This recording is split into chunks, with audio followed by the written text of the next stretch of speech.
నమస్తే బ్రదర్. నమస్తే, చెప్పండి. రాబోయే ఎన్నికల్లో సీఎం ఎవరు అవుతారు అనుకుంటున్నారు? జగన్మోహన్ రెడ్డి గారా, చంద్రబాబు నాయుడు గారా? ఖచ్చితంగా సీఎం జగన్మోహన్ రెడ్డి గారు అండి. నెక్స్ట్ టైం అలాగే జగన్ మేనిఫెస్టోలో చెప్పిన మీరు నమ్ముతారా? చంద్రబాబు మేనిఫెస్టోలో చెప్పిన నమ్ముతారా? జగన్మోహన్ రెడ్డి గారు చెప్పినవి నమ్ముతాండి.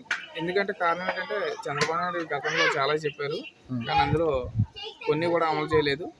ఆ, జగన్మోహన్ రెడ్డి గారు చెప్పిన కాడికి 99% ఆల్మోస్ట్ అన్నీ చేశారు. సో దానివల్ల జగన్మోహన్ రెడ్డి గారిని నమ్ముతాం.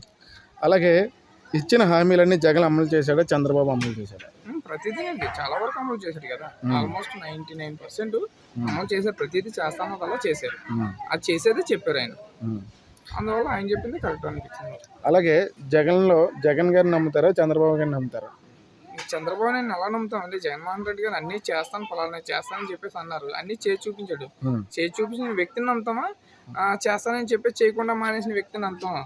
చంద్రబాబు నాయుడు గారిని ఎప్పుడు నమ్మం. ఎందుకంటే ఆయన ఎప్పుడు కూడా చేస్తానన్నది ఎప్పుడు చెప్పలేదు. ఎందువల్ల అంటే ఇప్పుడు జగన్మోహన్ రెడ్డి గారు ప్రతిదీ చెప్పారు, చేశారు. సో దానివల్ల జగన్మోహన్ రెడ్డి గారిని నమ్ముతాం. అలాగే పథకాలతో పాటు సచివాలయాలు, రైతు భరోసా కేంద్రాలు, స్కూల్స్ బాగు చేసి ఇంగ్లీష్ మీడియం చేశాను అంటున్నారు జగన్ గారు. ఇవన్నీ నిజమే అంటారా? చాలా చక్కగా మన కళ్ళకు కాపాడుతుంది కదండి. సచివాలయాలని, వాలంటీర్ వ్యవస్థ అని, స్కూల్స్, నాడు నేడని, ఇలా చాలా అనేక రకాలైనటువంటి రంగాల్లో చాలా చక్కగా ప్రజలకి అందుబాటులో ఉన్నటువంటి ప్రభుత్వం, ఏకైక ప్రభుత్వం వైఎస్ఆర్ ప్రభుత్వం.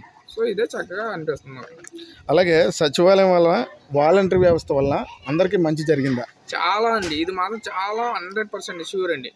ప్రతి నిరుపేద కుటుంబాల్లో గ్రామం నుంచి బయటికి వెళ్ళడం అంటే తెలిసేది కదండి. తెలిస్తే ఒక ఎండి ఆఫీస్లో ఏదైనా పని ఉన్నదంటే దాని చుట్టూ తిరగడమే తప్ప పనులు అయ్యేది కానీ, వారం తరబడి రోజు వెళ్ళినా సరే ఇదిగో వెళ్తే మధ్యాహ్నం సాయంకాలం అన్ని వరకు పనులు అయ్యి కానీ, ఈ రోజు అంత దూరం వెళ్ళే పనులు మన గ్రామంలోనే చక్కగా ప్రతి పనులు కూడా, ప్రతి సేవలు కూడా అందిస్తుంది ఈ గవర్నమెంట్.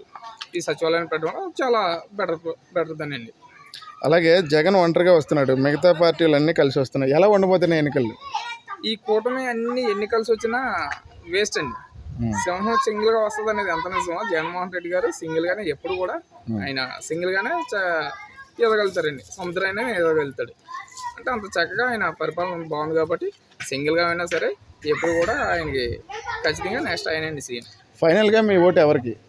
ఇంకెంత చెప్పిన తర్వాత సీఎం జగన్మోహన్ రెడ్డి గారు నా ఓటు. ఇంకో విషయం ఏంటంటే నా ఓటు మొట్టమొదటి చేసింది ఓటు కూడా వైఎస్ఆర్సీపీకి వేసానండి. అప్పటి నుంచి ఇప్పుడు కూడా. Okay, thank you. Thank you sir.